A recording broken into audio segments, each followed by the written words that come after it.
Okay, here we are. I'm live. Jennifer Sparks here with the Sparks Report. Going to be talking about some more fun legislation in Connecticut because it is now our legislative season.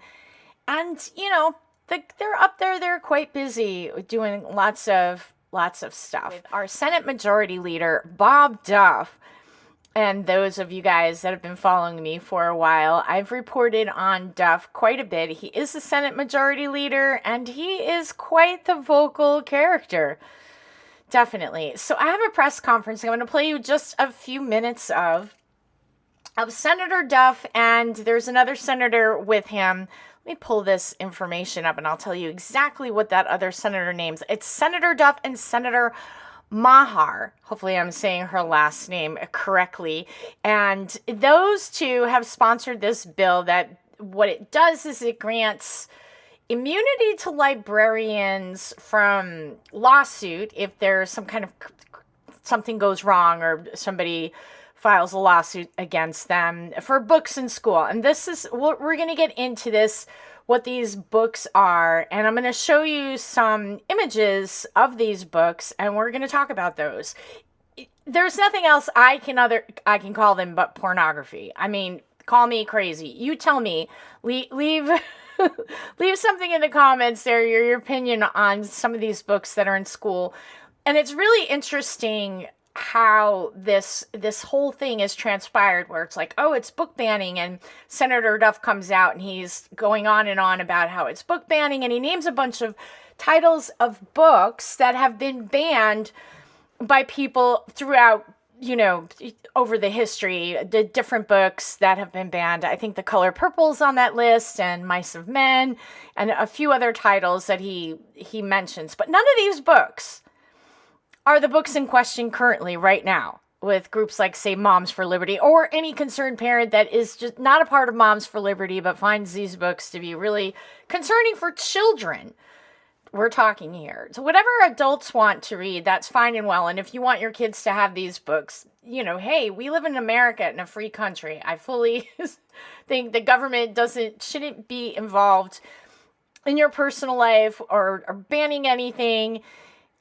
So, but when it comes to the public school, these books that are available in the library for children, there is more of a public debate that needs to happen. When you think about our public schools, they are funded. How are the schools funded? Besides the federal government? Well, those schools are funded with our property taxes, and our property taxes pay like over 60% of our budget goes to the school system. And it is definitely takes a huge chunk out of our tax dollars to, put schools together, to have children go in and get educated. When I think of education, I'm thinking math, science, English, studying a foreign language, art and music, those kinds of subjects. But things have really changed recently, and we're getting into a really strange place. And I've talked about this before with the whole school, whole child, whole community, which is a curriculum which is based and written by the CDC. And I did a show a while back about that. It's just really interesting what's going on in the environment. But right now, one of the big battles happening is these so-called book bans. And I put the title of this video as porn in schools, because when we take a look at these books, they're definitely concerning. I'm no prude by any means, but these books, especially for young kids, and they're graphic novels. So if you guys don't know what a graphic novel is, they're picture books. And some of the books have told kids how to upload pornography to the internet. This is I guess would be geared to your older kids. But you really want to teach teenagers to upload pornography to the internet? And then there could be a whole lot of discussion about pornography, and it absolutely does not belong in schools. And you can talk to a lot of people who have a lot of things to say about pornography, including there are things like porn addiction, there's abuse, there could be all kinds of things where women are maybe pushed into this or trafficked into this. And another disturbing statistic that I read is that teen porn is readily and freely available all over the internet, guys. So when your children have those smartphones, which I just really, the whole smartphone thing and young people disturbs me. I should do a whole show on that, but that's not what this is about. That teen porn is on the rise, and it's one of the things that's very concerning. Anyway, so our schools, now there's this battle on the battleground with these books. And Senator Bob Duff, Senate Majority Leader, Senator Bob Duff, this is also his bill that he is putting out there, and it creates legal protections for librarians in case they break the law with these books, or deemed to break the law, so they have immunity, and plus they can sue parents for harassment. I'll read you the bill because I have the bill, and I'll pull that up too so we can look at the bill directly. This is the press conference. They just did this last week, so here we go. Readers about emancipation. George Orwell's 1984 shines a light on the dangerousness of totalitarianism. Harper Lee's To Kill a Mockingbird explores prejudice and injustice. Maya Angelou's I Know Why the Caged Bird Sings teaches readers about the experiences of an African American woman. And yet, each of these books has been banned at some point in time in some area of the United States. Because of this, it is the utmost... Listen to him say how each of these books have been banned at some time in the United States, right? So, there is nobody here complaining about 1984. I'm not familiar with the other title. I don't think there's anybody complaining about the title of that he was just saying just a minute ago. A lot of these titles that he said, To Kill a Mockingbird, definitely not. Nobody is complaining about that book in the state of Connecticut. I don't know about other states. I can't vouch for everywhere. I'm talking about the state of Connecticut here. And there are no parents that I have come in contact with or asked this question, these books here, do you have a problem with? And it's the titles that the parents have a problem with are never mentioned. They're never mentioned. And I have a video clip I'm going to share with you of that very thing happening at a Moms for Liberty event where there were protesters, and I asked them these questions directly, and they didn't know the titles I was talking about. So let me keep playing you what he has to say about the opposition to his bill that, here we go. Senator Duff.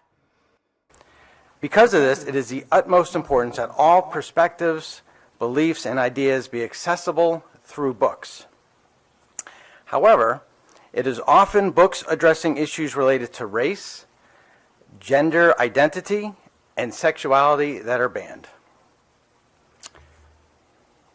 In Connecticut alone, in 2023, there were 113 challenges against books in libraries. Proponents of banning books use the excuse of protecting children from lewd material, but this is a cover to ban freedom of thought, endangering tolerance, and weakening democracy. This is why Senator Marr and I have introduced a bill to prohibit book banning. Okay, so here, this is the Senate Majority Leader making an assumption about his constituents, who, by the way, he won't even acknowledge you unless you agree with him. This is a Senate Majority Leader who represents all the people in Connecticut, being the Majority Leader. I don't know where and how we in Connecticut have had, our leaders have become this type of personality where half of your constituents don't matter, and there are these people who are trying to ban books and this, that, and the other thing. And I'd love to see this list. So if anybody has access to this list that he just mentioned of 120 titles, I'd love to see those titles. I want a list. I would love that list. If anybody out there has access to that list, that would be grand to get a hold of. I'm sure if I dig a little bit, I'll find it myself. But if you already have that link or access for that, please let me know in the comments. I'd really appreciate that. So let's play a little bit more Bob Duff before we get into the books that are in question here. We've introduced a bill to prohibit book banning at public and school libraries. However, in the wake of our filing of this bill, there's been a campaign of misinformation and hysteria, and I'll let you all hear one of the messages I received at my office. Hey, what the f is wrong with this dude? Wants porn in the kids' school. Okay, are you some kind of pervert? Is he a child molester and wants to teach kids how to be bad first? Let them be kids, you stupid piece of shit. Senator Duff, what the f is wrong with you? Is they going to take somebody coming and knocking you upside your head? I won't do it personally, but I'll watch it happen on TV, and I'm sure it's going to happen. Somebody will catch you in the parking lot as you run home. Okay, let me just let me stop here for a minute. Oops. Let me stop here for a minute. Guys, look. Don't ever call Senator Duff and talk like that. Just don't do that. I get your frustration. Don't do that. He loves this stuff. Okay? Notice that how he takes this call. He doesn't take all the other calls from people who are not swearing at him. The best, even online, guys, use common sense. Really, the best way, kill him with kindness. Don't kill anybody. I don't want any violence, because let me tell you something, all right? These people are a supermajority. They are coming up with the craziest legislation that you can just wrap your brains around. This type of engagement with these elected leaders is not smart. Don't do it. It totally takes away from the argument. It feeds what he's trying to do and trying to push, and he uses it as a means to just brush off all of us. And I get parents' frustrations. I get it. It's definitely something that makes you frustrated, but this doesn't help at all in any way, shape, or form. We have no idea who this person is calling. Senator Duff was featured on Libs of TikTok a couple of times, and that is actually, that's just wonderful. We love that. Thank you, Libs of TikTok, for featuring Senator Duff. Now the whole nation can see what Connecticut residents have to go through, because he speaks for himself. You do not have to call him up and swear at him. Just let him speak. He speaks for himself, and it's all that's needed to be seen. Yes, we are frustrated here in the state of Connecticut. We absolutely are, but never ever do that. All right, let's continue to listen to this press conference. And they even catch you at home. Good thing it ain't my kid over there. You worried about somebody flying a drone up your house, maybe? You attack people's kids. What's wrong with you? Want to teach them porn? You're a sick piece of shit. And I hope somebody walks up to you tonight as you try to get in your car and takes the back of your head off. That would be perfect. Our staff took out some of the more interesting words from that. This kind of response is absolutely outrageous. Rather than seeking clarification on this bill or engaging in a meaningful dialogue on these issues, opponents of this bill have called my office screaming and cursing at me and my staff based on misinformation, and I haven't even finished looking through all the comments online either. And yet there has even been death threats, and such antics are an anathema to our democracy and to the purpose of this bill. This bill protects the intellectual freedom of students and the public, recognizes librarians' professionalism and experience, and promotes libraries as a center for voluntary inquiry, growth, and development. What this bill does not do is require or allow public or school libraries to carry pornography. It does not prevent a parent from monitoring and having the final say on the books their children read. It does not prevent libraries from removing books from shelves as long as the proper procedure is followed. Access to knowledge is paramount to our democracy. Hatred and intolerance will only sow division and ignorance. We cannot and will not allow that. I would like to now bring up Senator C.C. Marr, Children of the Chairs Committee, and Okay, so now let's get into some of the titles. And he doesn't, like I said, don't ever call your senator and start saying you want to bash his head in. Really, guys, don't do that. Sometimes one person can do that, and that's what they're going to feature as the opposition, and it's not the opposition. So before I get into, I'm going to share with you a video. This is a couple of, this was a year and a half ago. Yeah, about a year and a half ago. This was at a Moms for Liberty event that I went to film and ask questions at this event. James Lindsay was there speaking. Manju Gerber put it all together. Shout out to Manju. She ran for office. Great lady. And she put it all together, and we've had wonderful discussions about this topic and about these books and what her concerns are in Moms for Liberty as a whole. And, Moms for Liberty and the families that are part of that would never call up Duff and start screaming like this at him. And this group is on the Southern, Southern Poverty Law Center, whatever the heck it's called. I did a dive into them, and that's a total nefarious organization, but Moms for Liberty is high up there. And if you get on their list, that kind of feeds this media propaganda campaign. So here, I'm going to share with you this video. I have it all queued up. Hopefully it is still queued. Of course not. This is my Substack, guys. Yes, it is still queued up. So this is a video outside of a Moms for Liberty event, hosting a few speakers, including a couple of legislators that were there. People were really angry at me. They had no idea who I was, what I was doing, what my opinions are, anything about me at all. And I'm there with a camera and I'm asking them questions. And this is some of the reaction I got. And I'm going to share this clip with you because it also goes to demonstrate that there's a lot of ignorance on on the protesters' parts. Now, they think that Moms for Liberty want to ban, like 1984, The Color Purple, Mice and Men, To Kill a Mockingbird. Those are not the books. Hello!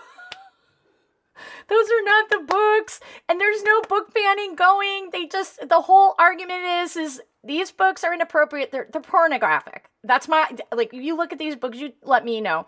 They're pornographic books. One title that I asked them about that they're not aware of is called Genderqueer. And you're going to see some of those images in this video. So here we go. Yeah. Well, welcome. Let's get to know each other, fill that out. And what are you going to do tomorrow to bring liberty to the world? So today, I'm here talking to you. Okay, I'm here talking to you. Awesome. I think this brings liberty. So what is the problem here? Really? Yeah, really. Because the books that I saw on there aren't the books that they're talking about. Okay. So what are the books that they're talking about? So I interviewed Manju, okay, several days ago, and we had a good conversation about the books in question. Good. Okay, and what her thing is they're age-appropriate books. And she's not into banning books. She's not into hate. Why can't we have a conversation? That's what I don't understand. That's liberty. So let's have this conversation right now. So what makes these books not age-appropriate?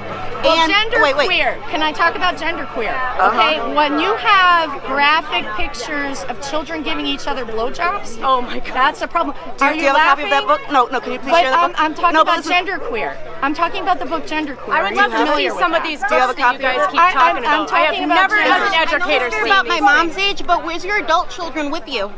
Excuse me? You're about my mom's age, but there's no one in there who can give birth to children. How old are you? Are you talking about? It's not No, about I'm asking because I've given birth 4 times. I'm still ovulating and in my 30s. I'd like to know why it is that no one in there can give birth at this time. There's only one person young enough to get pregnant in that room. Okay. This is totally off the charts crazy. I'm just going to let her spew for a minute longer because it gets more into the conversation I'm having with this other woman who's reasonable. Like, what?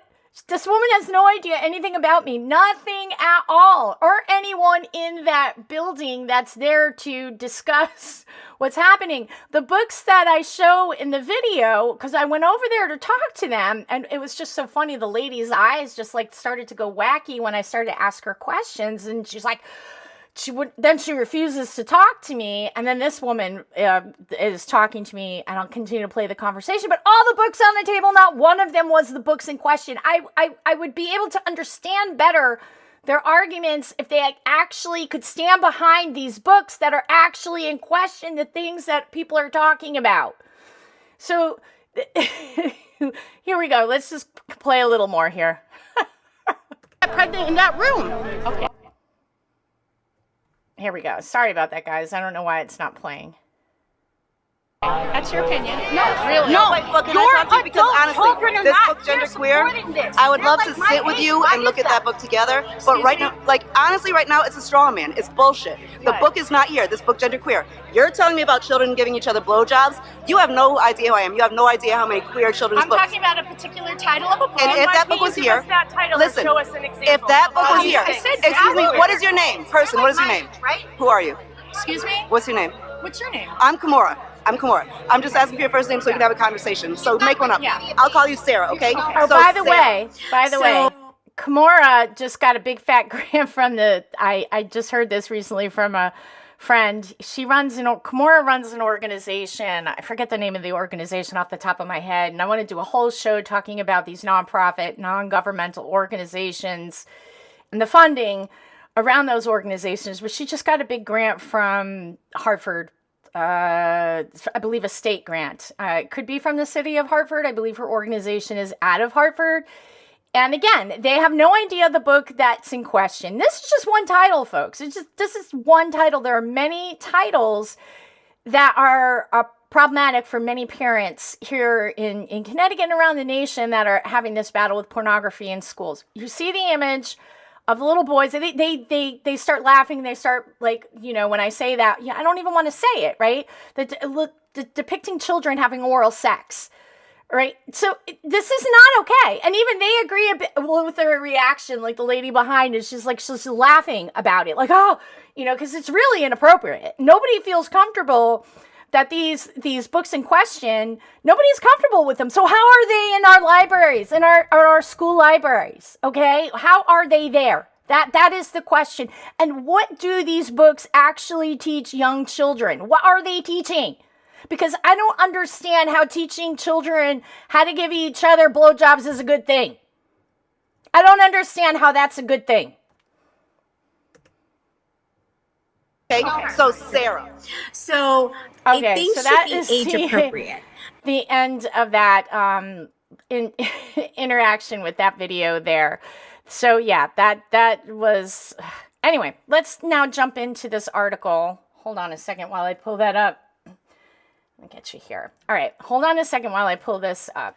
This article, all this stuff is in the notes, and I'll put the notes into my Substack. This video will go into Substack after it airs.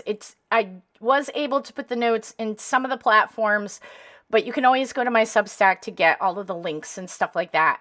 If you don't see them in wherever it's streaming on, I'm streaming right now on about 6 different platforms. So I'm excited about that. Thank you, OBS. Anyway, let's not get sidetracked here. So let me pull this up for you guys so you can see. Here we go.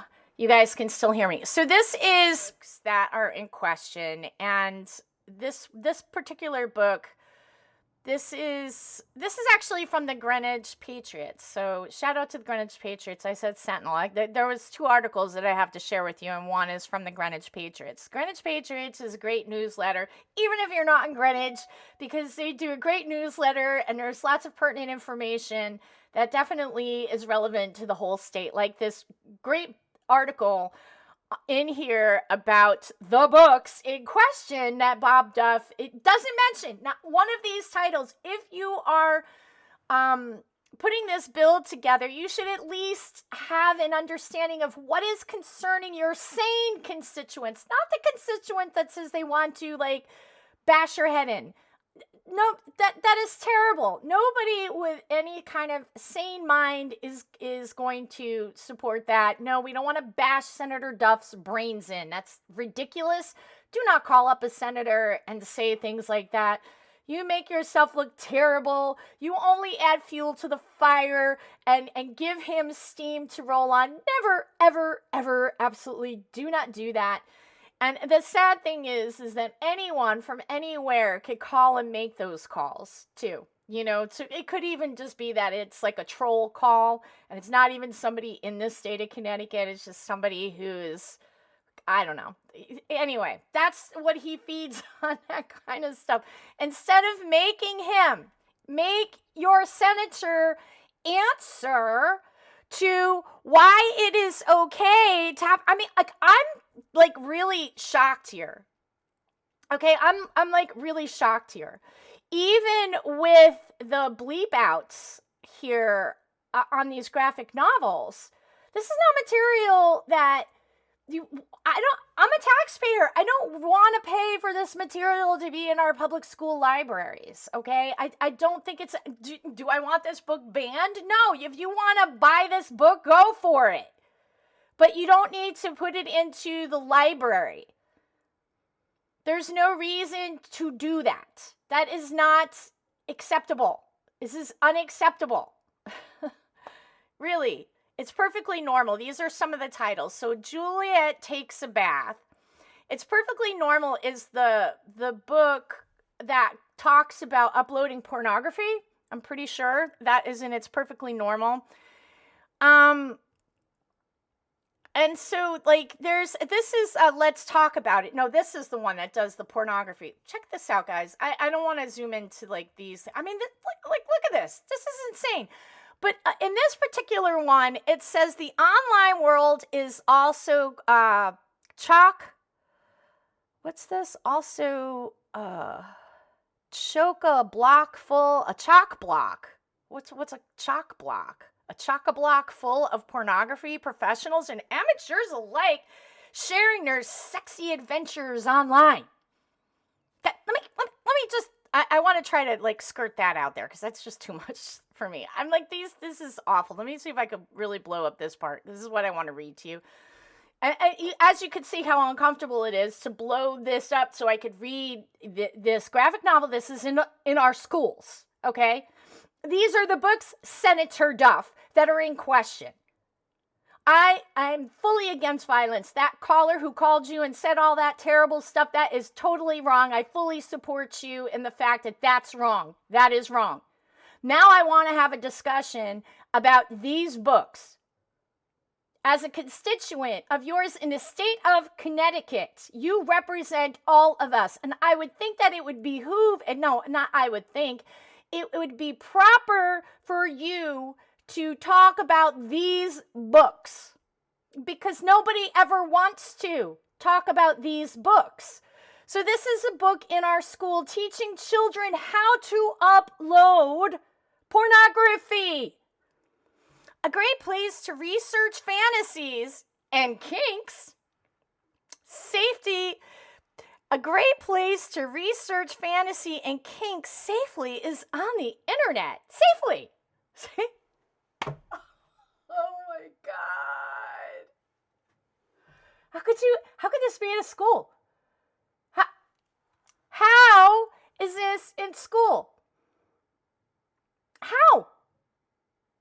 How is it safe to tell a kid to go ahead and start to look up pornography online and teach them how to upload their own porn online to teenagers or adolescents or 12-year-olds? There are tons of people and communities out there. Communities. So your child goes to school and checks this book out of the library and then decides to go join some community and then they disappear. I mean, this isn't safe, people. We have huge issues right now in our society with sex trafficking. Hello? That's not made up. That's very real. We have girls literally so traumatized about their bodies that some of these girls are actually having double mastectomies because they hate their bodies so much they don't even want to be a woman. This is horrific. This is absolutely insane and horrific to me. Unbelievable. The online world is also a chock-a-block? Okay, what is that? New lingo? Chock-a-block. I'm going to have to look that up or ask one of my young adults. What the heck is that? A chock-a-block. Full of pornography professionals and amateurs alike sharing their sexy adventures online. This is in school, folks. This isn't in the adult section for, like, adult people to go and do whatever. If this floats your boat, you want to, like, do your adult thing online, that's your prerogative. We're talking about children.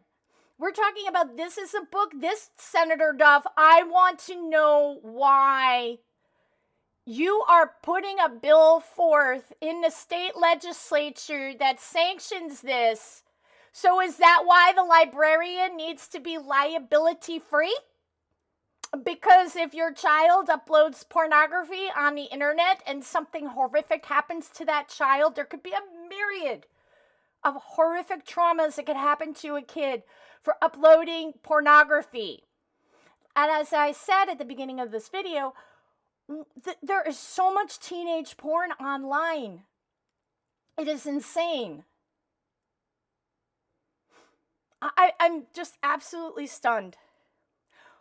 This is the kicker for me. When consumed right, how do you consume pornography correctly?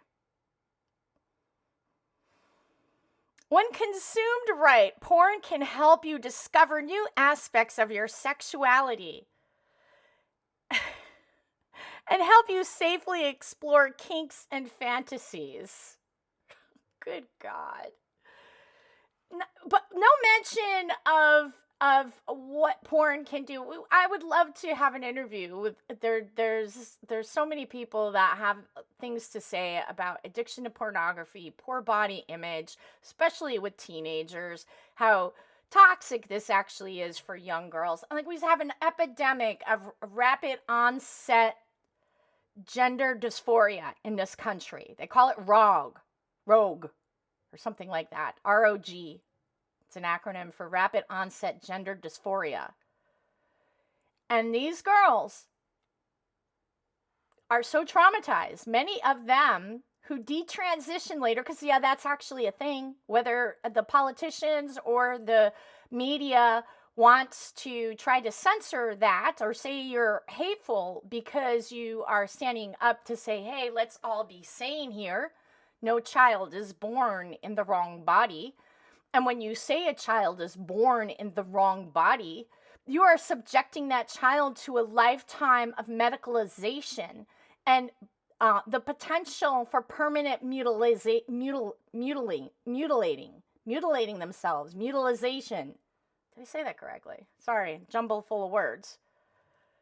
But these surgeries are grotesque. What they do to these young people, the Lupron, which is the puberty blocker given to children, has serious side effects that there are pockets of people suing the makers of Lupron, specifically women who took the drug for endometriosis who got very, very, very ill. And this was years ago. I just recently learned about this with Lupron and endometriosis and all the lawsuits and the horrific side effects. So now this drug is repackaged, repurposed, and given to children.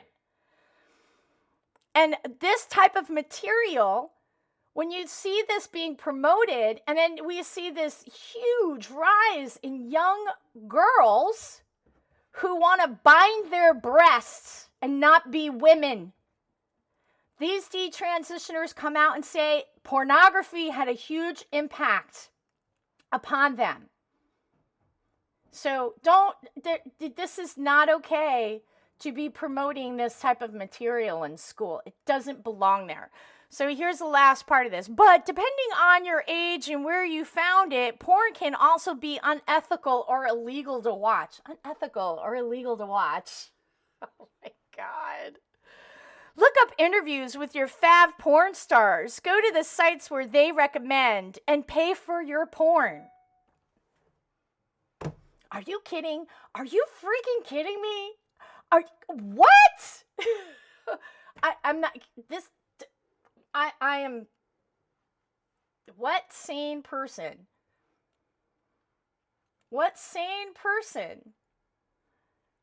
is going to support this stuff? Which sane person? Unbelievable. So, yeah, that's just some of it. This is called Let's Talk About It. And so this is Flamer. This is another book, another graphic novel. This is like a really sad story, a lot of violence in this one. And just goes into all these different these different titles, and so this is the one I brought up, Genderqueer. I mean, there's a lot of these different books now. We don't have to go through this entire article. You can follow the Greenwich Patriots on Substack. And, yeah. So, and why are our politicians supporting this type of material? And why? And this is another one. This is just totally not appropriate. This is ridiculous. This is The Handmaid's Tale graphic novel. Now, The Handmaid's Tale is a great book by Margaret Atwood. That's a fabulous book. I think that if your library has that in there in stock for the teenagers to read, that's a really great book. Okay, so yeah, this is not it. This is not it. Okay, this is just not it. And then there's something else I want to bring up as well, because the other day I was looking at, I was on YouTube. I hate YouTube, so this is no promotion of YouTube, but I stumbled across this channel, and I wanted to share this with you because I thought it was relevant to bring up into the discussion. I had never seen these books read before, and there was this channel with this guy, and he's kind of making a joke about like wokeness and this mindset, this mind culture. And so this video here, okay, so my daughter sent me a picture that she ran into this book in the library, The Anti-Racist Baby. First of all, babies can't be racist, but I was really disturbed with what was in this book, because it is really, it's racist. It's a racist book. Like, if you're a white person, like, you are the worst slime on the earth, and like, this is really not good. Like, I don't understand how our culture has gotten to this point. Anyway, he puts a funny spin on a sensitive topic, but I thought it was relevant to bring this up because, again, these books, we need to have, like, serious discussion about them. And now this one is not pornographic at all. I just think that we need to talk about this. It's not okay to victimize kids or make children the demons either. It's not okay to victimize children of color. It's not okay to make white kids be the worst thing on the planet. Besides the fact, most people in this country are all multicultural anyway. It's like we're the great melting pot. Have we forgotten that? Now it's all about, oh, you know, if we want to do away with DEI, that means you're racist. No, whatever happened to merit-based? And how come merit is now associated with being white? That's nonsense. It's not what merit means at all. So this book just disturbed me because this is the type of an ideology. And young people are coming out talking about this, or being made to feel like either like they're a bad person or they're a victim. Neither. We want neither. We do not need to do this with children. So take a look. It's actually scary, yet his spin on it is kind of funny too. Okay, here we go. Sorry about that, guys. Because we know racism can only be learned when it is taught by books like these. I mean, you gotta teach your black and brown kids that whites are the enemy and that nothing is ever their fault. I mean, if it wasn't for books like these, how would children know to hate white people? Anti-Racist Baby is bred, not born. Anti-Racist Baby is raised to make society transform. Babies are taught to be racist or anti-racist. There's no neutrality. Take these 9 steps to make equity a reality. 1. Open your eyes to all skin colors. Anti-Racist Baby learns all the colors. Not because race is true. If you claim to be colorblind, you deny what's right in front of you. Everyone, I forgot to mention at the beginning of this video, for this video I'm identifying as a black woman, so I'm allowed to talk about these issues. 2. Use your words to talk about race. No one will see racism if we only stay silent. If we don't name racism, it won't stop being so violent. And if we stop blaming racism, how are we going to sell all of these books? I mean, how can we get rid of racism when this book is all about fighting against it? If racism disappears, so does the market for this book. It seems a little counterintuitive. 3. Point at policies as the problem, not people. Some people get more while others get less because policies don't always grant equal access, unless it's affirmative action. I agree, some other people do get less, like black children. They have less fathers. Hey, I am a black woman. I am sympathizing with you, sisters. It's a statistic, okay? Look it up. 4. Shout. There's nothing wrong with the people. You know what? If you want a baby to shout, this is what they're gonna sound like. Even though all races are not treated the same, we are all human, anti-racist baby can proclaim. In fact, this is how anti-racist baby would say we're all human. Strong words, anti-racist baby. 5. Celebrate all our differences. Anti-racist baby doesn't see certain groups as better or worse. Anti-racist baby loves a world that's truly diverse. Knock down the stack of cultural blocks. Anti-racist baby appreciates how groups speak, dance, and create as they choose. Anti-racist baby welcomes all groups voicing their unique views. I think anti-racist baby is probably more concerned about the dookie in his diaper and getting nap time, if we're being honest. 7. Confess when being racist. Zoom in, come here. Is your baby confessing when they're being racist? If not, then you're doing something wrong. Nothing disrupts racism more than when we confess the racist ideas that we sometimes express. Remember, if you were born white, and even though you're a baby, you have to express and confess that you're being racist. Why? Who the hell knows? 8. Grow to be an anti-racist. Anti-racist baby is always learning, changing, and growing. Anti-racist baby stays curious about all people and isn't all-knowing. That's very true. Many people on the left are not all-knowing. They're not knowing at all. Because who needs knowledge when you have your feelings? You know what? Anti-racist baby is always learning, changing, and growing. Okay, sorry about that, guys. So what I found disturbing about these style of books, and he goes through a whole bunch of different books, I've never seen anything like this in my entire life. First of all, babies aren't racist. I mean, this is ridiculous. Oh my gosh, I don't know, guys. Anyway, so I just thought it was relevant to bring up some of these titles that are for little kids. And he goes through quite a few different books, and each book, it's just there's another one that he did that was really disturbing, more so than the anti-racist baby, is this book it's like a graphic novel with this one right here, which was really crazy. Let's take a little peek real quick. Stolen riches, special favors. I think a lot of people might not see all these. Okay, so in this book, take a look at this. This is really wild. Over there, want to go get some air? Yeah, I want to go make some black friends. Here, let me get it up so it gets context. Here we go. Hold on a second. Inspiration. Let's start here. That then they you can get think the they are the good ones. We all know there's no such thing as a good white person. Racism was not your idea. You don't need to defend it.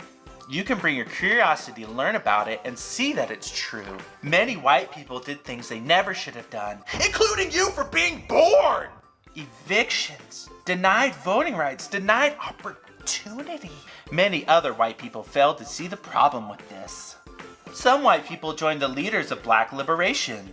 Oh look, Colin Kaepernick, the NFL quarterback who was paid millions of dollars but said he was oppressed for being black. Did you know he was also raised by white parents in an affluent neighborhood? Oh, these racist white people adopting these colored babies and taking care of them when their parents flake out. So racist. Racism is still happening. It keeps changing and keeps being the same. It keeps changing and it keeps being the same. My little liberal head hurts.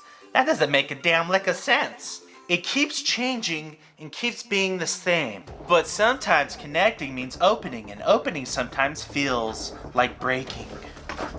Mom, I don't feel good. Uh-oh, should I pull over? I need to know what's going on. What are you talking about? Why didn't anyone teach me real history? I do see color. I see yours, mine, and everybody's. You can't hide what's right in front of me. I know that what that police officer did was wrong. Okay, geez, you don't have to yell. I see a playground over there. Want to go get some air? Yeah, I want to go make some black friends.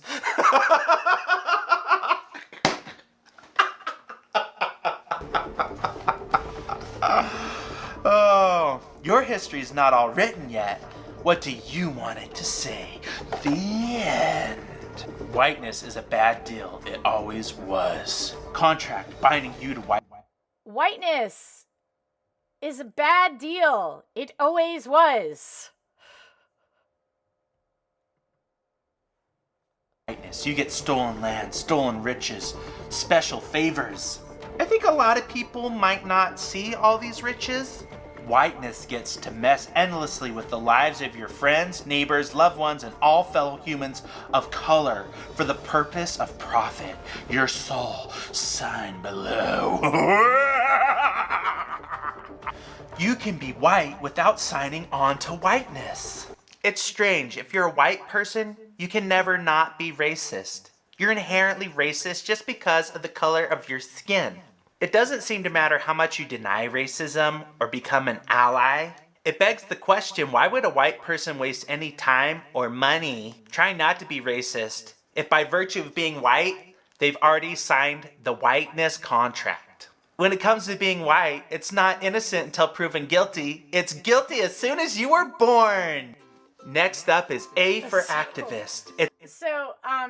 Yeah, I had never really looked into those books in a way where I read them. And I found them both to be really disturbing. And I think that this is doing the opposite of anything that they would ever, like, whatever the intention is. So now that I have the question, are these books also in school? Because that's a problem as well. And we should pull them up and we should discuss them. So that's just added to that whole thing with the pornography in schools, but also this very racist type of brainwashing material to tell children that they're either a victim or they're an oppressor. Do you see the problem with that? We have come a long way in this country. I really love the work of Martin Luther King and the 60s civil rights movement. It's almost as if that never happened in our country. Yeah, there's always going to be people who are hateful types of people. There's always going to be things like that in society. But we have this beautiful thing called the Constitution and equal protection under the law. And discrimination is, we're not living in that society anymore with Jim Crow laws. We're not. But we're going to regurgitate that kind of thing in a different way, it seems. So on to the next thing. Let's take a look here. There's some bills that I want to drag your attention to. So we have that terrible library bill that I told you I would take a look at. Let's take a look at this. And I wanted to keep this within an hour, and I always end up going over. But this is the act. This is Bob Duff's bill and Senator Maher. Excuse me while I get some water here. So this is Bob Duff's bill and Senator Maher. And this is it's called an act concerning the curation and retention of literary materials contained in the public libraries and legal protections afforded to librarians and staff working in such libraries, be it enacted by the Senate, House of Representatives, and General Assembly, that the general statutes be amended to prohibit public and school libraries from excluding or censoring books because of the origin, background, or views of the material or of its authors, or solely because a person finds such books offensive. Require school boards and governing bodies of public libraries to set up policies for book curation and removal of library materials, including a way to address concerns over certain items. So this aspect of the bill is taking away your local control and giving that up back into Hartford. So they're going to come up with the guidelines. They're going to tell your school board how to do all this. Now, number 3 here is to provide librarian and other library staff members with immunity from criminal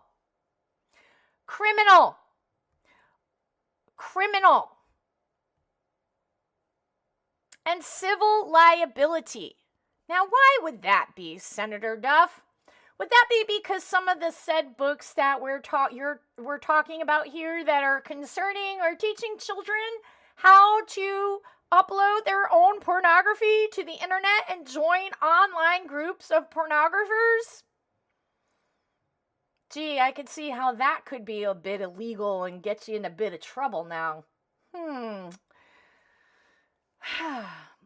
So, provide a librarian and other library staff with immunity from criminal and civil liability arising from good faith actions performed pursuant to state law, and provide a civil cause of action to a librarian and other library staff member for emotional distress, defamation, libel, slander, damage to reputation, or any other relevant tort against any person who harasses a librarian or library staff member from compliance with state law.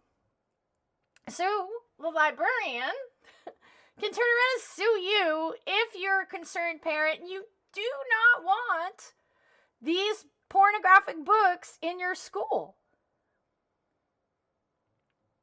So, a statement of purpose is to protect state residents. How about our children, protecting them from pornography? How about that, Senator Duff?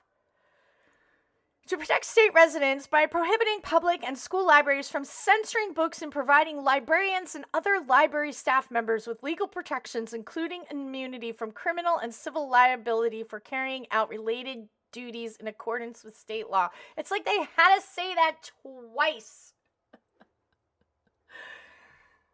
I guess this is just a statement of purpose, right? And it just is emphasized for extra measure.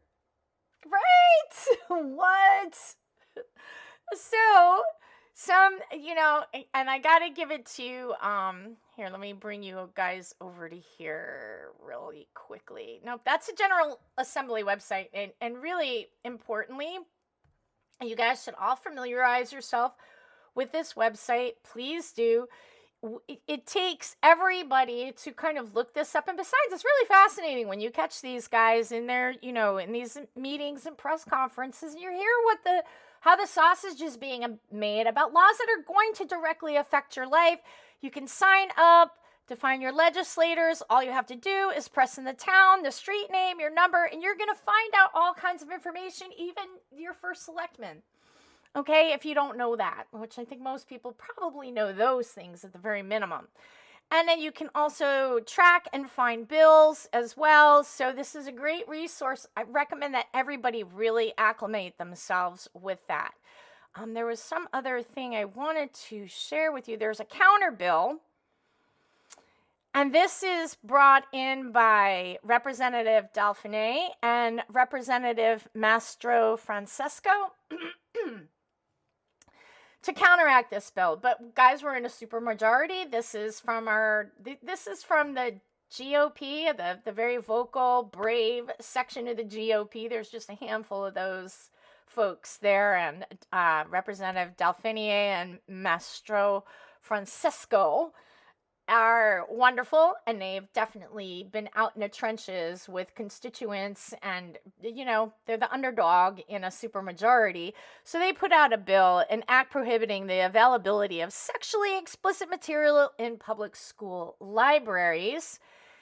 And you could call your local representatives and senators and tell them you want to support this bill, even though it's unlikely that this bill will get called by House Speaker Matthew Ritter, because Bob Duff is bringing his bill out, which probably could get called. I don't know what Ritter is going to decide, but he's the one that calls bills. But just calling your representatives and letting them know that you support this bill could be very helpful in our supermajority. Never think that your voice doesn't count, because it does count, and you got to do more than just vote.